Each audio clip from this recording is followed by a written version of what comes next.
Hey folks, Justin Cupler here. I am back with another review. First, let me apologize for my appearance. I look a little scraggly and I got a big old swollen side over here, and I haven't shaved in like months. I had just had oral surgery and I thought I would be better by now, but I'm not. As you can see, the big swelling over here. It hurts to shave, so here I am all scraggly and chipmunk faced. So pardon me if you can't hear me talk, and pardon me for this review being so short and my words being a little slurred here and there, but I'm here for you, my wonderful viewers. I'm here for you. So anyway, let's dive right in. I'm in a 2017 Kia Forte 5 SX. Kind of cool that I got this vehicle because when my wife and I first bought our brand new vehicle together, our first ever brand new vehicle, I wanted the Forte SX because, well, I'm a gearhead and she wanted a hatchback, like a good fuel economy. So I was like, well, I'll get the SX. Ultimately, she wanted the fuel economy that won, of course. The wife wins all the time. She got the EX model, and I was stuck drooling over the SX. But of course, I eventually got my Focus ST, and I was happy, blah, blah, blah.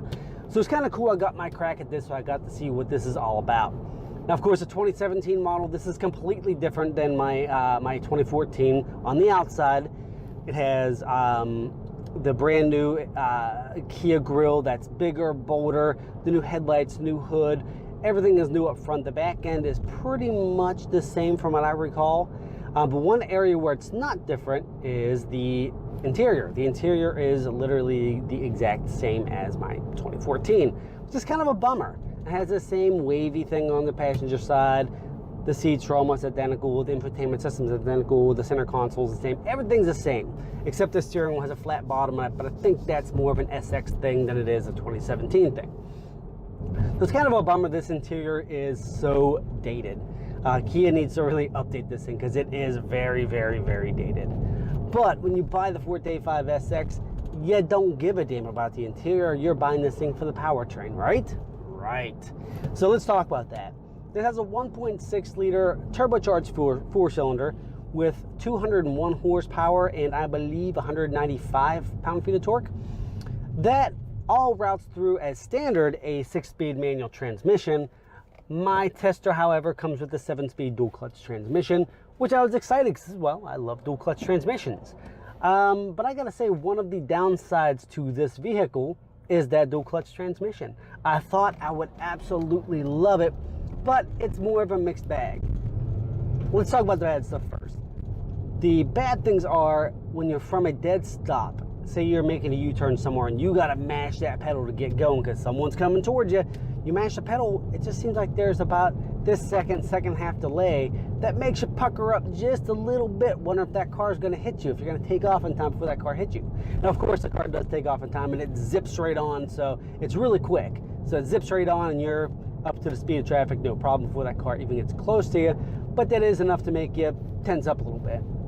The other issue I had was there was this dead spot in a transmission between about 30 and 50 miles per hour, where if you're cruising and you map that pedal, you mash it down, the engine's singing, the engine's whining, it's wah, but it's going nowhere.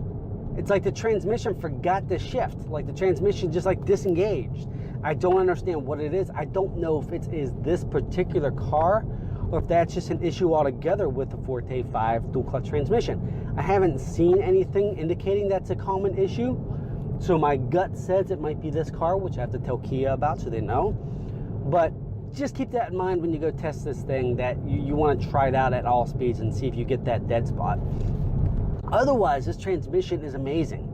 It shifts nice and crisp. It actually feels like a manual transmission sometimes, which is part of that delay issue, but I don't think they should have that delay. That's very annoying. But it shifts like a manual transmission. It's quick, it hits hard, but it also shifts smoothly when you want it to. So if you're just cruising, it'll shift nice and smooth and help you with the fuel economy. So it really is a nice transmission, but it does have those issues. The other problem I have is that it's very, very jumpy. You know, this is a high-strung car, 195 pound-feet of torque, very low in the rev band. It is a little bit twitchy. So combine it with that dual clutch that has a little bit of a twitchiness nature, just, you know, naturally. It becomes a little weird. But let's talk a little bit more about, let's get away from that powertrain because that's great. Yeah, 6.5 seconds to 60 miles an hour. It's right on par with like your Ford Focus ST. It's in shooting range of the Volkswagen GTI.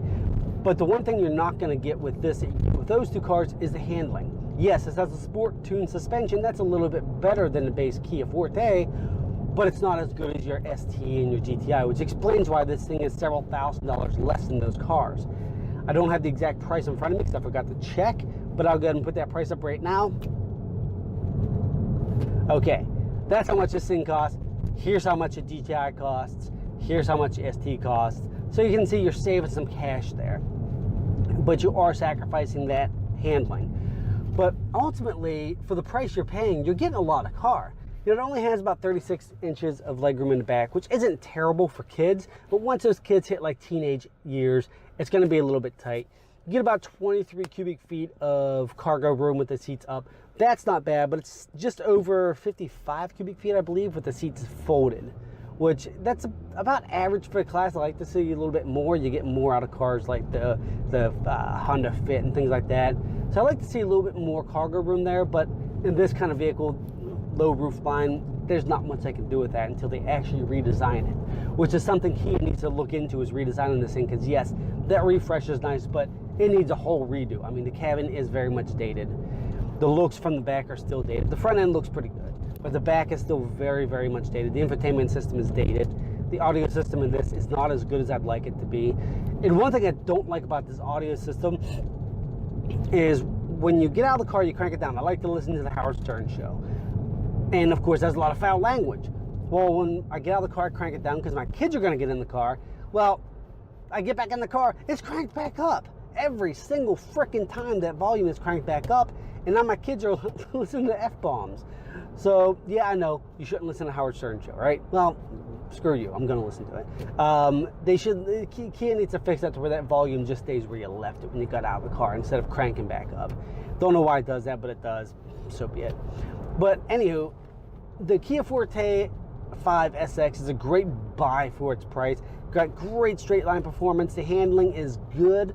It's not on par with some of the hot hatchbacks, but it is good. And like I said, that price, and you can't beat the price for this, really. And it comes with some goodies, you know, cooled seats, leather, all that good stuff. Again, I'm going to keep this short because I can barely talk, and it's really starting to ache right now. So when you head out to the dealership to test this thing, just make sure you take it on a nice long test drive. Till that sale's got to buckle up, because you're going to be in the car for about 30 minutes while you really test this thing to make sure it's what you want. Then go try out the GTI, then go try out the ST, and see if one of those cars fits you better if you're a gearhead, or if you're just a family person looking for a little bit more performance. This might fit the bill perfectly. I'll be back next week, hopefully nice and healed, without the nice little chick-mountain cheeks going on, and without the slurred words and pain. But I'll be in a 2018, I think, Acura TLX A-Spec. So jumping from economy hatchback to luxury car, beautiful. I'll catch y'all guys next week. Ciao.